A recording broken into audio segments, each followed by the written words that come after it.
And the colleagues, today we'll be dealing with patterns, geometric and numeric and geometric patterns.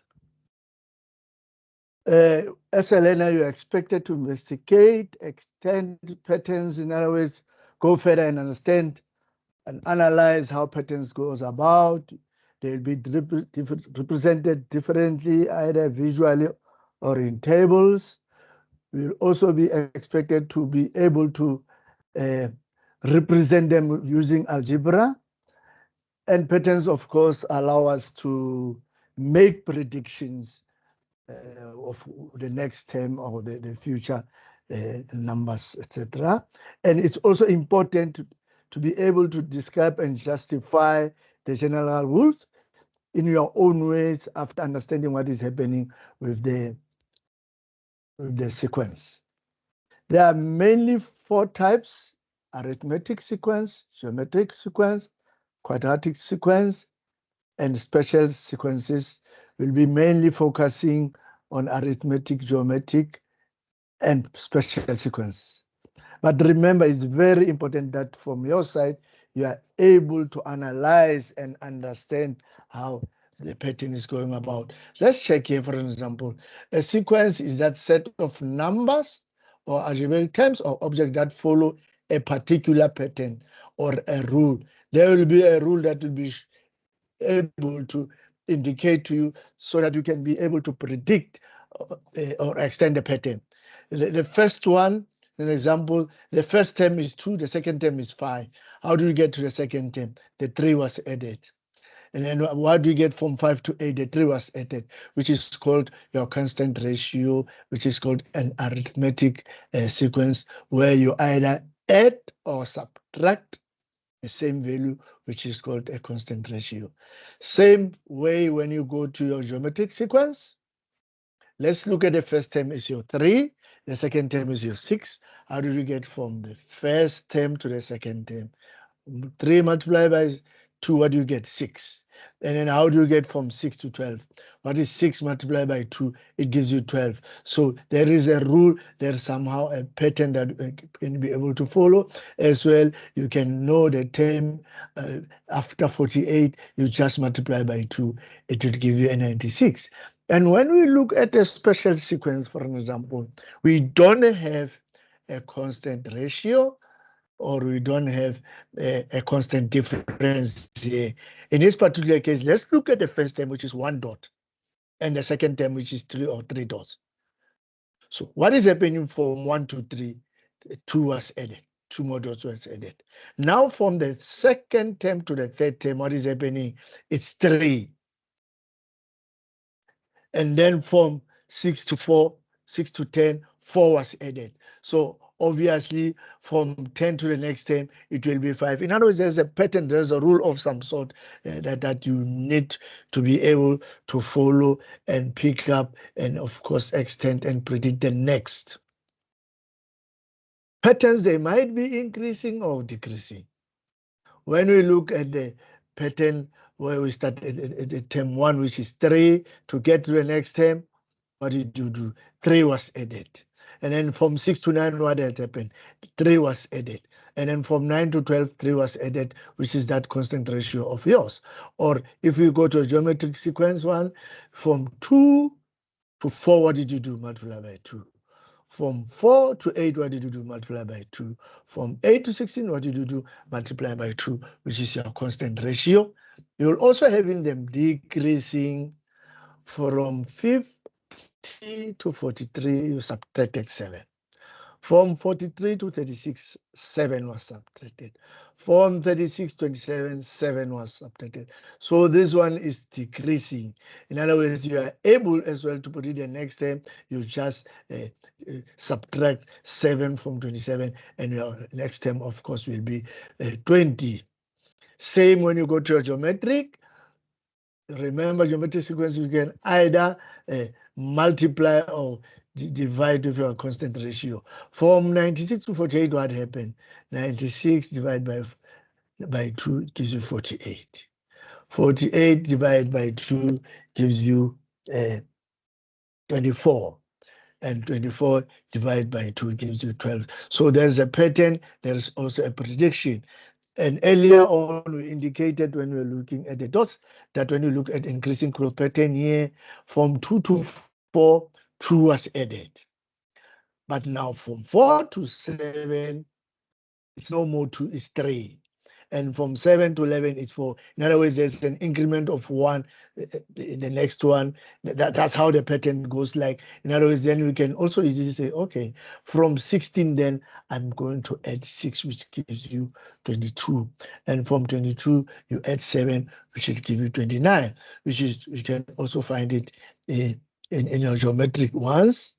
43 minus 2, which gives 41.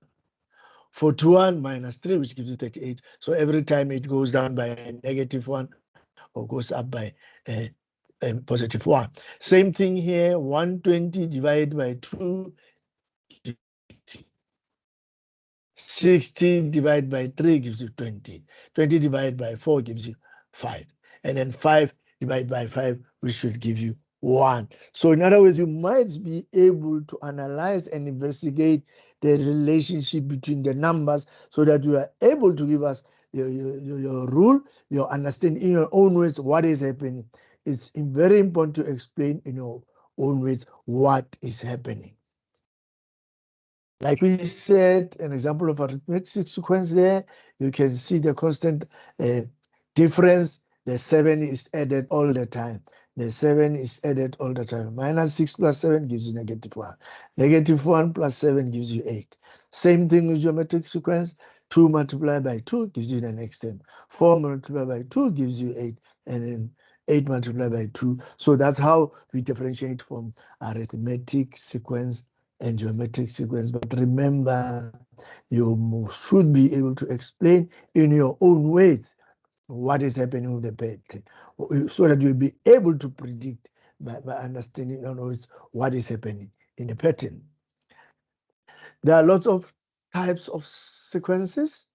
Arithmetic, we have spoken about it. You can see there from 2 to 5, you added 3, and from 5 to 8, you added 3 as well.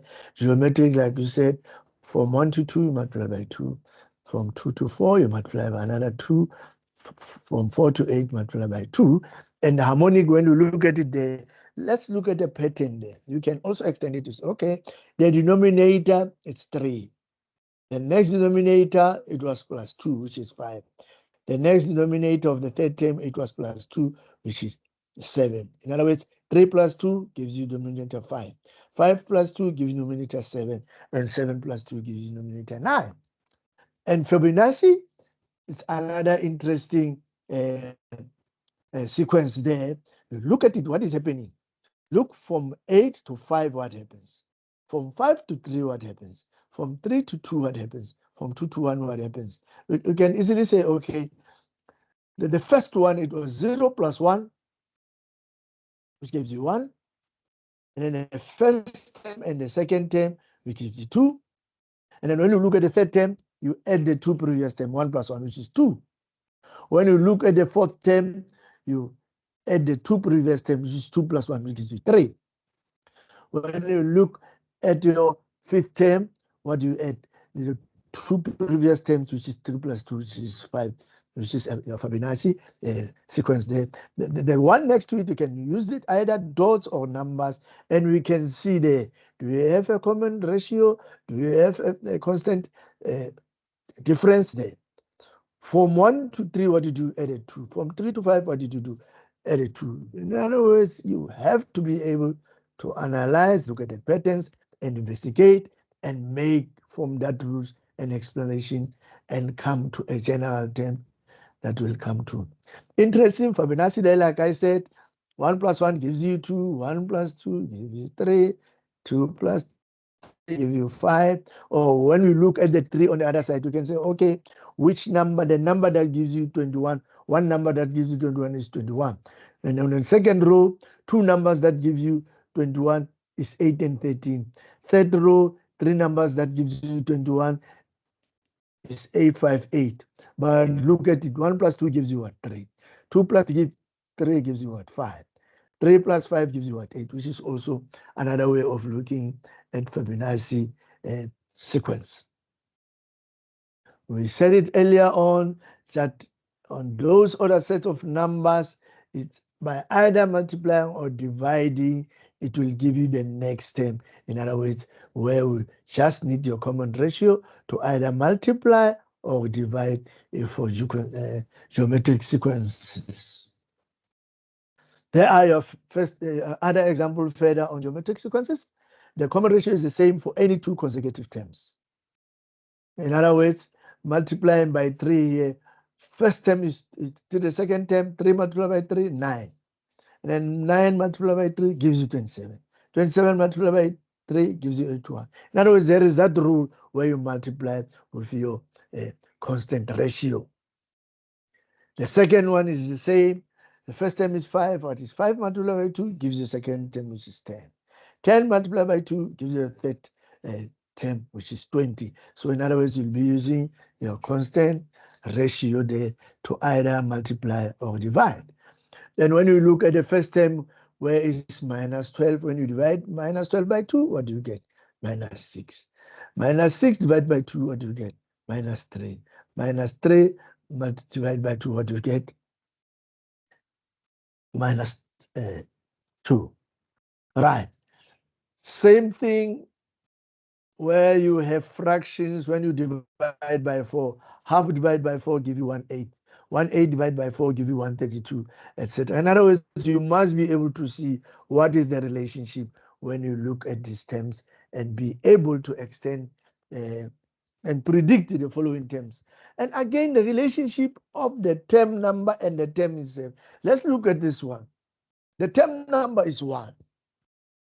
And what do you get? What the term number is 1 and the term 1. So 1 gives you 1. And then how does 1 gives you 1? 1 by 1, which is squared. Going to the next one, the term number is 2. How does 2 give you? How do you get 2? 4 from 2. How do you get 4 from 2? 2 by 2, which is 2 squared.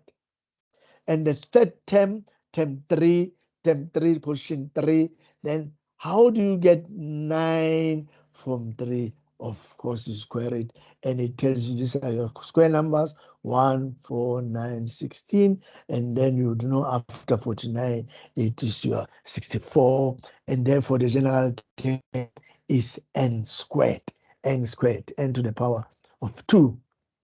Same thing here, it's shown it differently. You might be given dots to analyze, but at least you still maintain term 1, which is 1, gives you what? 1 dot. Term 2 gives me how many? 4 dots. Then how do you get from 2 to 4 dots? You square it. So in other words, it will appear differently, and you have to analyze, investigate, and extend. Remember what is important. Say it in your own words. Same thing here. Term 1, which is 1 block, gives you 1 block. Let's go to the term 2. Term 2, it's 2. How do you get 2 to give you 8? In other words, by cubing, by 2 cubed gives you 8. Same thing when you get to term 3, you get 27. And how do you get 327? So that relationship is very important to assist you in terms of getting the general term. In this case, is n cubed. Here as well, you can say, okay, row 1 is a 1, give me 1, which can make also your even numbers. In other words, 2 to the power 0 is 1. And then you say 1 plus 1 is 2, which is 2 to the power 0. 1 plus 2 plus 1, which is 4, 2 squared. 1 plus 3 plus 3 plus 1 gives you 8, which you can say 2 cubed. In other words, we see them differently as long as we are able to explain that rule and follow understanding. Same thing here. Row 1, you can say, okay, 11 to the power 0, which is a 1. Row 2, 1 and 1, which is 11. Row 3, 1, 2, 1. You can also come up with a pattern, which is okay, 11 to the power 0, 11 to the power 2, etc. In other words, you look at it differently and analyze it and make a follow-up. Right. Now, the common difference here will assist us in getting our general rule here by either subtracting or and in a number. Let's see what we mean. In other words, your first term is 5. Now let's look first term. We look at the common difference. Common difference is 3. Now we are going to say common difference by multiplied by position of the term, which is term 1. So 3 multiplied by 1 is 3. But term 1 is 5. Now how do we get to 5? It means you added 2. Let's look at term 2. It's 8. Our common difference is 3. So 3 multiplied by 2 is 6. But how do you get to 8? You add 2. Hence, it's saying 3n plus 2 as your general formula. Here, it's more example, like I said, your common difference here. You look at it, oh, it's 4. And then 4 by 1 gives you 4. But how did you get 5? You added 1. 4 by 2 is 8. But how do you get to 9? You add 1. Therefore, it's 4n plus 1. So here as well, let's start with we just do the first exercise there, where you have your matchsticks.